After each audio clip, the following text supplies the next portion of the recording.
Olá pessoal, começa agora mais um Sertão Sem Nó, mas um pouquinho diferente do habitual. Vou explicar rapidinho, mas antes quero agradecer a Drica Zuca, a nossa nova apoiadora fixa via o apoia.se/A Voz de Cima, que além de fortalecer esse projeto, passa a ganhar histórias exclusivas. Se quiser fazer como ela e as nossas outras apoiadoras, Cristiana Ishida, Ana Marcato e Daniele Moreira, e apoiar o projeto a partir de R$ 7,00, é só acessar o apoia.se/A Voz de Cima.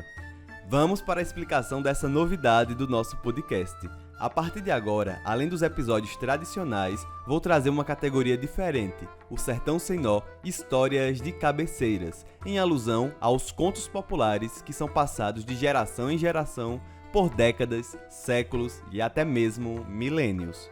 De todos os materiais de estudos, os contos populares são os mais amplos e mais expressivos, mas também os menos examinados. Para centenas de obras que reúnem versos e poesias populares, há pouquíssimas coleções de contos tradicionais. Ao lado da literatura, do pensamento intelectual letrado, correm as águas paralelas, solitárias e poderosas da memória e da imaginação popular. Diferente dos episódios normais do Sertão Sem Nó, onde pesquisa e divulga as informações que localizam o nosso ouvinte em tempo e espaço, já que se tratam de relatos reais, nessa categoria das histórias de cabeceiras será priorizada justamente a velhice do conto na memória do povo, o anonimato em sua autoria, que seja omisso nos seus nomes próprios, localizações geográficas e datas fixadoras do caso no tempo. Não serão também histórias soltas, pois tentarei explicar, ao final, através de uma prévia pesquisa para cada história, especificidades das narrativas, como por exemplo o fato de um cobertor simbolizar adoção ou uma roupa branca significar luto, dependendo da época dos primeiros relatos da história que estiver sendo contada. A escolha pelo nome de Histórias de Cabeceira se dá por ser na cama, dos adultos para as crianças prestes a caírem no sono, onde muitas dessas histórias seguem rumo para as gerações seguintes. Reafirmo que os episódios no formato de sempre do Sertão Sem Nó vão continuar normalmente. Este aqui são, no caso, apenas um complemento, um agrado aos ouvintes que tanto gostam de histórias e que seguem nos acompanhando. Vamos para o primeiro episódio do Sertão Sem Nó, Histórias de Cabeceiras. A Princesa do Sono Sem Fim.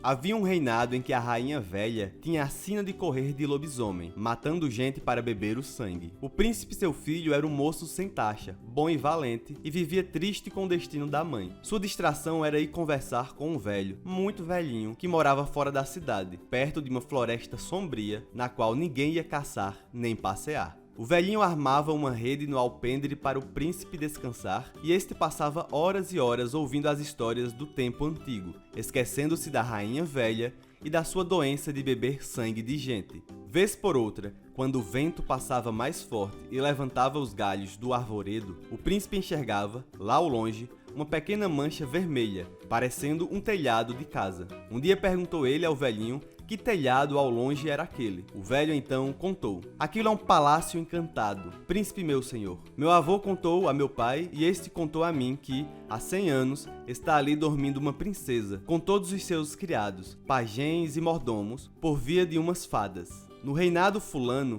o rei e a rainha, nesse tempo, não tinham filhos e só faltavam morrer de vontade. Apresentou-se a rainha grávida e descansou uma menina bonita como o sol. Todo dia era uma festa no palácio. Para o batizado, o rei convidou todas as fadas que existiam por perto do reinado. Só não convidou a fada mais velha porque ninguém sabia da morada dela e julgavam que tivesse morrido. As fadas vieram todas e já estavam na mesa do banquete quando a fada velha apareceu, resmungando e dando de corpo como uma condenada. A fada mais moça botou reparo na zanga da fada velha e mais do que depressa escapuliu-se da mesa e se escondeu sem que ninguém notasse sua falta. Depois do banquete, as fadas foram fadar, dando as sinas e os dons. Cada uma dizia a causa mais bonita. Eu te fado que sejam lindas como a luz do sol. Outra dizia por aqui assim: eu te fado que sejas boa como amor de mãe. Eu te fado que sejas rica como um tesouro. Eu te fado com a ciência de Salomão. E assim foram dizendo, e o rei todo satisfeito ao lado da rainha que tinha a princesinha nos braços. No fim, a fada velha se levantou com a fala grossa e disse: nem vale a pena tanta sina boa para essa menina. Ela será tudo isso, mas durante pouco tempo. Quando se puser moça, irá visitar a quinta do seu pai, e aí furará a palma da mão com um fuso de fiar algodão e morrerá logo, sem remédio nem jeito. As fadas, que já tinham falado e não podiam desmanchar o que a fada velha tinha feito, choravam quando a fada mais moça saiu de detrás de uma cortina e disse: "Não posso desmanchar o que foi fadado porque não tenho poderes, mas como ainda não fadei, fado esta menina para que, quando o fuso lhe ferir a palma da mão, não morra, mas fique dormindo 100 anos, acordada que seja por um príncipe, case e seja feliz."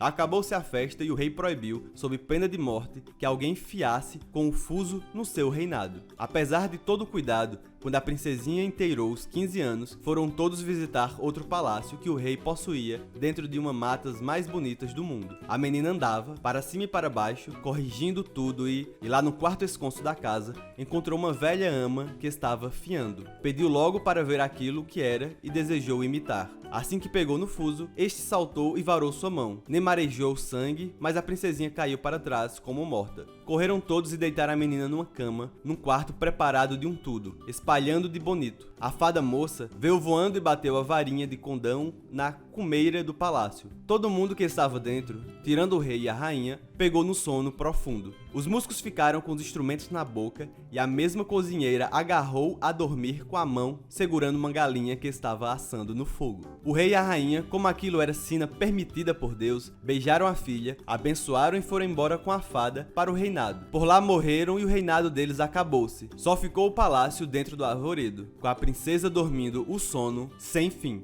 Era o que meu avô contava a meu pai e esse me contou quando eu era menino. O príncipe ficou alvoroçado com a história que o velho contou e não dormiu pensando na princesa encantada. Pela manhã pegou um facão bem afiado e tocou-se para a mata, perto da casinha do velho. Chegou e meteu o facão, abrindo uma picada, porque era tudo fechado. Ia abrindo e entreando e assim trabalhando foi andando, até que deu numa roda de árvores enormes e no meio estava o palácio coberto de cipós, sem nenhum rumor, parecendo morto. O príncipe entrou pela porta principal e foi vendo soldados, músicos, damas e senhores, até cozinheiras e meninos, até os bichos, tudo parado, dormindo a sono solto.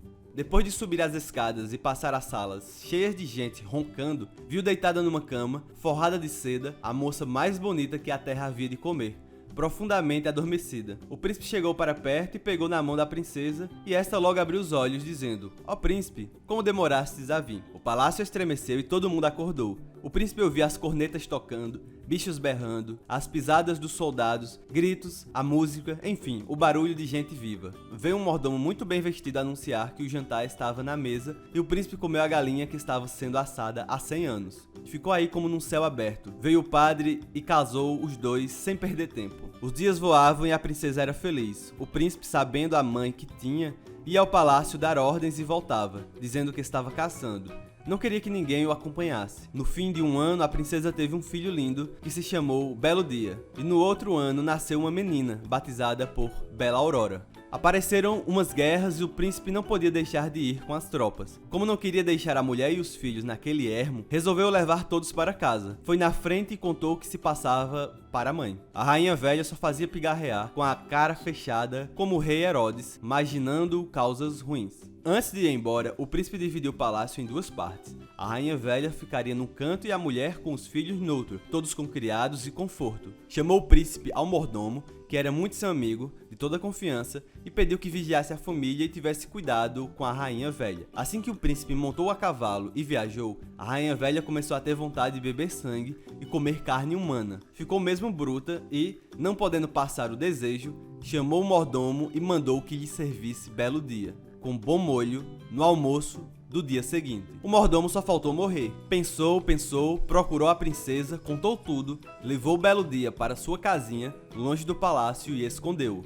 Na manhã do dia seguinte, matou uma lebre, guisou-a bem e avisou que o almoço estava na mesa. A rainha velha comeu a fartar, lambendo os beiços e gabando tudo. Dia depois, veio o desejo e ela mandou que o mordomo matasse Bela Aurora. O mordomo levou a menina para casa e assou uma paca. A rainha achou o prato gostoso por demais. Dias passados exigiu que a princesa fosse refogada em molho de tomate e cebola para o jantar porque tinha a carne dura. O mordomo levou a princesa para sua casa, juntou-a aos filhos, bem escondidos, e matou um veado, refogando e preparou o jantar, com molho de tomates e cebolas. A rainha velha comeu, saboreando. Os dias iam passando e a velha tornou a ter a cisma da carne humana de cristão e saiu de noite, como uma desesperada, farejando quem mandar matar para saciar sua sina. Ia passando por uma rua longe do palácio, tarde da noite, quando ouviu a voz da princesa, sua nora, e as dos netos, conversando dentro de uma casa. Subiu na calçada, encostou o ouvido e soube que era ali a casa do mordomo e que a princesa estava fazendo o belo dia dormir, porque este perdera o sono e acordara bela aurora, todos com saudades do pai. A rainha velha, feia como uma coruja, nem coração tinha para essas causas. Saiu babando de raiva e pela manhã mandou prender a nora, os netos e o mordomo. Uma fogueira enorme foi feita diante do palácio, e quando o braseiro estava escandeando de quente, a rainha velha veio para a varanda assistir à morte da mulher e dos filhos do seu filho e do pobre mordomo. Já vinham todos amarrados, no sol pegando fogo, quando ouviram a fortaleza salvar e o tropel da cavalaria. Era o príncipe que vinha voltando com os seus soldados, morto de saudade da mulher e dos filhos. Chegando na praça e vendo aquele horror, o príncipe voou do cavalo embaixo, puxou a espada e livrou a esposa e os filhinhos e o mordomo das cordas. E bufando de raiva, gritou perguntando quem se atrevera a pôr a mão no que ele queria de mais em cima do mundo. A rainha velha saltou do sobrado para o fogo das fogueiras, com medo do castigo, e aí morreu, queimada, estorricada, virada cinza e pó preto. O príncipe foi para o palácio com a princesa, belo dia e bela aurora, abraçando-os e chorando de alegria. Nomeou o mordomo para vice-rei num reinado que ganhara na guerra, e morreram todos de velhos, bem felizes.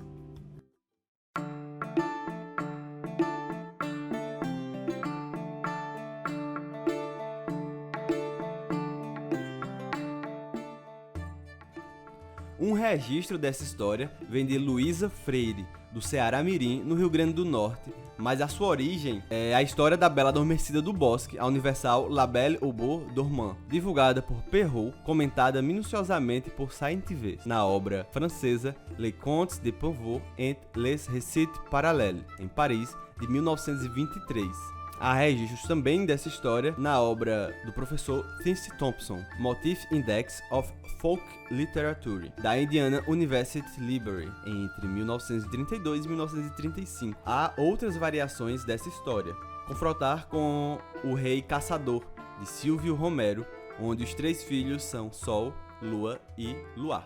Agradeço às nossas apoiadoras Drica Zuca, Cristiana Ishida, Ana Marcato e Daniele Moreira, e a você por ouvir até aqui. Se não puder ou quiser apoiar esse projeto financeiramente, peço que avalie com 5 estrelas no seu serviço de streaming e compartilhe o episódio com as suas amizades, pois avaliar com 5 estrelas faz com que o Spotify, o Apple Podcasts e outros serviços entreguem esse podcast para mais gente.